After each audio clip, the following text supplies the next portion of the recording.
Arrête-toi 2 secondes et réfléchis, tu perds combien d'heures par semaine sans même le savoir? Parce que si tu factures tes clients au temps passé, alors chaque minute compte et cette vidéo va te faire gagner de l'argent. Si tu ne mesures pas ton temps dans Notion, alors tu peux pas l'optimiser. Et ça change tout parce que chaque minute non traquée, c'est de l'argent qui part en fumée. Aujourd'hui, je vais te montrer 3 façons concrètes de traquer ton temps dans Notion sans aucun outil externe et à la fin de cette vidéo, tu n'auras plus aucune excuse pour ne pas connaître ta performance par rapport au temps que tu as vendu. La première solution, c'est d'utiliser les automatisations de Notion. Ici, je te présente une base de données de tâches avec le nom, l'état de la tâche, le responsable, une date de début, une date de fin, et puis le temps passé qui va se calculer, on va le voir après. Et ce qui est fait dans cet exemple-là, c'est qu'il y a 2 automatisations qu'on va découvrir. La première qui permet de démarrer le time tracker, la dernière qui permet de l'arrêter, et donc chacune de ces automatisations va venir modifier la date de début et la date de fin en fonction d'un paramètre. Et quand on regarde ça, l'automatisation start, eh bien, elle regarde si la propriété état de la tâche est définie sur en cours, en in progress, et dans ce cas-là, eh bien, on vient renseigner l'heure du déclenchement. Et puis on fait la même chose pour le stop, c'est-à-dire qu'à partir du moment où on est sur un des états terminés, eh bien dans ce cas-là, ça vient enregistrer l'heure de déclenchement dans la date de fin ici. Alors comment ça fonctionne en réalité? Eh bien ça fait que si je viens ici et que je dis que cette tâche-là passe en cours, eh bien en quelques secondes, la date de début ici va se renseigner toute seule grâce à l'automatisation. Tu vois, là, elle vient d'apparaître, et puis on va laisser passer un petit peu de temps, et tu vas voir que quand je vais le passer en terminé, eh bien ça va passer la date de fin. En attendant, ici, je peux venir également le mettre en cours. Et il va se passer exactement la même chose, tu vois, ça vient de se remplir également. Et puis, si je viens remodifier l'état d'une tâche et que je la passe en terminé ici, la date de fin va se remplir toute seule et ça va me permettre de calculer automatiquement le temps passé. Et donc là, ici, j'avais mis au début à 15h09, je l'ai arrêté à 15h10 et donc il s'est bien passé 1 minute. Et tout ça, c'est calculé grâce à cette formule qui est faite automatiquement avec Notion AI Formulas qui est ici. Et donc, je lui ai demandé d'afficher la différence entre la date de fin et la date de début et de me l'afficher au format heure puis minute. Et donc, ça me permet de savoir que ici, j'y ai passé 1 minute. Mais donc, si jamais j'avais démarré, par exemple, à 14h09, eh bien, ça calcule automatiquement le temps passé. Donc, l'intérêt ici, c'est que sans rien faire, on va avoir la date de début, la date de fin qui va se remplir et automatiquement le temps passé qui est calculé. Et donc, si je passe cette tâche-là en terminé également, eh bien, on va venir recalculer automatiquement le temps passé. La limite de cette méthode, c'est qu'elle fonctionne sur des tâches courtes où tu vas les faire en une seule fois, puisque chaque modification, là si je reviens et que je le remets en cours, eh bien ça va quand même revenir modifier la date de début et donc ça va fausser le calcul puisque ça part du principe que je ne vais pas reprendre une tâche différemment. Tu vois là ici ça revient à 15h11 et donc ça recalcule 0 minutes, donc on perd l'historique. Donc cette méthode, elle est ultra pratique, ultra simple à mettre en place à partir du moment où tu n'as pas plusieurs sessions de travail par tâche et que tes tâches durent un temps limité parce que de la même manière, si tu commences un jour et que tu termines le lendemain, eh bien ça va te compter toute la nuit, donc tu vas pas pouvoir rentrer réellement le temps passé. La deuxième méthode, elle consiste à utiliser Notion Calendar et l'affichage des bases de données. L'objectif ici, c'est de te montrer que tu vas pouvoir utiliser une base de données Notion de tâches dans Notion Calendar, pouvoir dire exactement le temps que tu y passes, réserver des créneaux, donc tu vas pouvoir être proactif sur ton planning et en même temps le mettre à jour au fur et à mesure de la réalisation de ces tâches et que donc tu puisses avoir la même donnée dans Notion Calendar et dans Notion. Pour ça, j'ai cette base de données avec un certain nombre de tâches, un état, le responsable et ici une propriété date qui pour le moment est vide et on va regarder dans Notion Calendar comment l'ajouter et la mettre à jour automatiquement.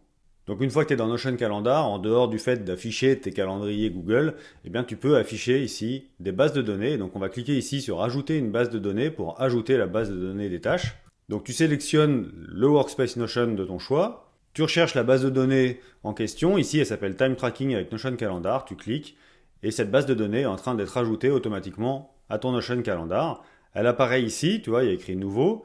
Tu vas pouvoir éventuellement aller modifier la couleur d'affichage. Et en cliquant dessus, c'est une des nouveautés assez récentes de Notion Calendar, tu vas pouvoir afficher toute la base de données avec les différentes vues qu'il peut y avoir dans Notion. Mais surtout, tu vas pouvoir prendre les tâches et dire que tu viens par exemple les mettre ici. Et puis tu vas pouvoir les agrandir, prendre celle-ci et venir la déplacer ici. Et ainsi de suite. Et donc tu vas pouvoir réserver des slots dans ton agenda qui te permettent de réaliser les tâches. Et puis si quand tu la réalises, finalement tu es un peu décalé, tu viens la mettre ici, ou que celle-ci, là je l'ai mise un peu tôt quand même, elle est plutôt là, et puis quand au final tu as mis un petit peu moins de temps, eh bien tu peux retoucher assez facilement dans Notion Calendar ces dates-là. Et qu'est-ce que ça donne dans Notion? Eh bien tu vois qu'ici, sans absolument rien faire, tu as toutes les dates qui se sont mises, et donc tu sais que celle-ci, elle a été du 27 novembre à 9h15 au 27 novembre 10h45, et à partir de là, eh bien tu vas pouvoir à nouveau ajouter une formule, et tu vas pouvoir lui demander de calculer ici la différence en minutes entre la date de fin et la date de début. Notion AI Formulas va faire ça très facilement. Et tu n'as plus qu'à cliquer à l'extérieur et tu vois qu'ici, il s'est passé 90 minutes, 105 minutes. Donc c'est une méthode très visuelle qui est à la fois proactive parce que tu vas pouvoir planifier ta journée, en même temps tu vas pouvoir en fin de journée recaler pour te coller le plus possible à la réalité. Maintenant, c'est pas un réel time tracker dans le sens où tu lances un chronomètre et puis tu peux l'arrêter et puis avoir encore plusieurs sessions de travail. Là, c'est pas possible non plus. Et c'est pour ça que la troisième méthode, la plus avancée que je vais te présenter tout de suite, règle l'ensemble de ces problèmes. Pour cette méthode, on va partir sur le fait d'avoir une base de données dédiée au time tracking, ce qui va permettre d'avoir plusieurs sessions de travail et de pouvoir calculer la somme de ces sessions. On a à nouveau une base de données de tâches avec le nom, la date prévisionnelle de la tâche, son état, le responsable de la tâche et une liaison vers une base de données qui s'appelle time tracking ici, dans lequel il va y avoir un nom qui ne nous intéresse pas tellement. On va surtout avoir ici une propriété de type date pour le début. Pareil pour la fin, la petite subtilité c'est qu'il faut bien penser à aller mettre au format d'heure 24 heures. Puis ensuite on va avoir une formule qui calcule à nouveau la différence en minutes entre la date de fin et la date de début. On va également pouvoir définir le responsable de la session de travail parce qu'on peut imaginer que sur une tâche on puisse être plusieurs à travailler et il faut pouvoir cumuler les sessions de travail et savoir également combien chacun a travaillé dessus. Cette méthode-là, elle est vraiment poussée parce qu'elle va te permettre de connaître le temps de travail de chacun de tes collaborateurs, le temps de travail par tâche, et que ce temps de travail par tâche puisse remonter au temps de travail par jalon, par projet, par client, et donc tout ça est bien découpé à la fois par collaborateur, par tâche, et donc par projet et par client. Donc basiquement, pour le moment, si je mets un nouveau time tracking ici, et que je dis que j'ai commencé là avec 1h à 14h, et puis que je l'ai terminé à 16h, eh bien ça a duré 120 minutes, je suis le responsable, et puis ça par exemple, c'est relié à la tâche mise à jour du site web, et donc quand on fait ça, on a ici la relation qui vient de se créer, donc je peux ajouter maintenant une agrégation qui va me permettre d'aller chercher des informations dans chacune des relations ici. Cette agrégation, je peux la nommer temps passé, et là je vais aller cliquer sur la relation time tracking, je vais lui demander d'aller chercher le temps en minutes et non pas d'afficher l'original, mais d'afficher la somme. Et donc là, j'ai bien les 120. Ce qui fait que si j'ajoute une nouvelle page ici, en disant que hier j'ai travaillé de 9h à 9h20, et que c'était sur la même tâche, la mise à jour du site web, eh ben j'ai bien les 20 minutes ici, et donc ici j'arrive aux 140 minutes, donc on est capable de faire le calcul de plusieurs sessions de travail, tout cumulé pour savoir que sur la mise à jour du site web, eh bien, on y est déjà à 140 minutes. Donc si tu rajoutes en plus une propriété sur le temps vendu, eh bien, tu vas pouvoir faire la différence. Ce n'est pas l'objet ici, mais ça te permet de savoir exactement le temps passé. Et donc si tu le mets en relation avec ce que tu as vendu ou avec la marge que tu souhaites calculer, ou voilà, eh bien, tu vas avoir une valeur qui est hyper réaliste. Mais pour le moment, c'est quand même un petit peu casse-pied à utiliser parce qu'il faut aller renseigner toutes ces infos-là et on n'a pas envie de faire ça. Et donc pour ça, il y a des propriétés qui existent, qui s'appellent les propriétés de type bouton dans Notion et qui vont nous permettre de gagner un temps fou et d'automatiser le time tracking et de le rendre aussi beaucoup plus solide. Je te montre tout de suite, on va cliquer sur ajouter une propriété, on va faire un bouton et ce bouton, on va venir le paramétrer. Donc là, on va dire que c'est la colonne Start. On va cliquer sur modifier l'automatisation. On va mettre un icône Play, et puis on va lui dire que quand on clique sur un bouton, on veut qu'il fasse un certain nombre de choses. Parce qu'en fait, c'est un petit peu plus complexe que ça n'y paraît, cette histoire. Moi, mon objectif, c'est que si jamais j'ai un time tracking qui est déjà lancé, eh bien, quand je clique sur Play sur une autre tâche, je veux que ça m'arrête le time tracking de la tâche précédente. Je ne veux pas avoir deux tâches en même temps, parce que je ne travaille pas sur deux choses à la fois. Donc, ce qu'on va faire, c'est qu'on va s'assurer d'abord qu'il mette en stop tous les time trackers qui peuvent être en cours à mon nom. Donc, je vais lui demander d'aller modifier des pages dans la base de données Time Tracking Demo, et je vais lui demander de ne pas le faire sur l'ensemble des pages parce qu'on peut être plusieurs collaborateurs, et donc on va lui demander si le responsable contient moi. Donc là déjà, quand je clique sur Play, il va aller regarder uniquement les time trackers dont je suis le responsable. Et puis on va chercher tous ceux dont le début n'est pas vide. Donc à partir du moment où j'ai un time tracker qui est lancé, normalement j'ai une date de début. Et par contre, je veux tous ceux dont la fin est vide. Donc si j'ai un time tracker, si j'ai lancé il y a 1 heure sur une tâche un time tracker et que là je me relance sur une autre tâche et que j'appuie sur play, eh bien ça va déjà aller sélectionner les time trackers, normalement il n'y en a qu'un seul, qui est en cours. Et ce qu'on va faire, c'est qu'on va lui dire, dans ce cas-là, tu renseignes la date à l'heure à laquelle je clique sur le bouton. On va vérifier déjà que cette partie-là fonctionne. Je vais cliquer ici, je vais ajouter un nouveau time tracker, je vais lui mettre 1 heure. Je me mets en responsable et normalement, si je clique sur n'importe lequel des boutons play, ça va venir renseigner la date de fin et donc ça va calculer automatiquement le temps. Là, ici, c'est un peu n'importe quoi les données que j'ai renseignées, mais tu vois que ça vient de clôturer mon time tracker en cours. Mais évidemment, c'est pas tout parce que nous, ce qu'on veut, c'est quand même que ça lance un nouveau time tracker. Donc je vais retourner dans ma propriété, je vais cliquer sur modifier l'automatisation et je vais lui demander de faire une deuxième action en simultané. C'est d'ajouter une page dans le time tracking de démo, que le responsable soit la personne qui a cliqué, que le début ce soit l'heure de déclenchement, que la tâche soit la page sur laquelle j'ai cliqué sur le bouton play, puisque le bouton play il est bien sur la tâche, donc c'est très facile du coup de créer une relation là-dessus. Et puis par principe, parce qu'on est obligé de lui donner un nom, eh bien on va lui dire que le nom c'est le nom de la page, donc le nom de la tâche. Je clique sur enregistrer. Mon automatisation est finie pour le bouton play. Et donc à partir de maintenant, si je clique ici sur play, ça vient ajouter, tu vois, un nouveau time tracking avec le nom de la tâche, l'heure de début, le responsable, la tâche qui est liée ici. Donc on a bien lancé notre time tracker comme il faut. Et maintenant, il va falloir être capable aussi de l'arrêter. Et donc on va ajouter une nouvelle propriété dans les tâches de type bouton à nouveau. Et on va aller la modifier comme on vient de le faire. Donc déjà, on va renommer la propriété, on va l'appeler stop. Et puis on va cliquer sur modifier l'automatisation.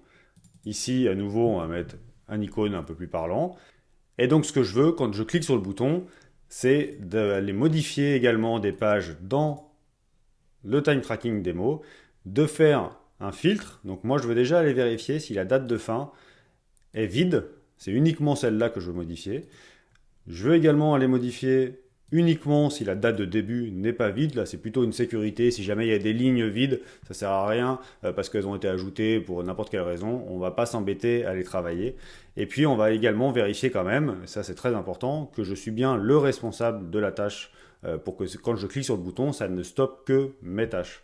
Et donc pour ça, il suffit de dire si le responsable contient moi. Et quand on a ce filtre-là, eh bien, ce qu'on souhaite faire, nous, c'est aller modifier la propriété fin en mettant l'heure de déclenchement. Tu enregistres. Et donc là, si je clique sur stop, eh bien ça va venir ajouter l'heure ici. Ça calcule le temps passé ici. Et donc c'est venu l'ajouter au 140 qu'on avait tout à l'heure. Et donc on est bien à 144. Je te remonte le raisonnement final. À partir du moment où je clique sur play, quelle que soit la tâche, je viens ici, je l'ajoute. Ça vient d'ajouter, préparer la présentation client. Donc c'est le nom de la tâche qu'on a ici. Eh bien ça l'a ajouté à 15h36.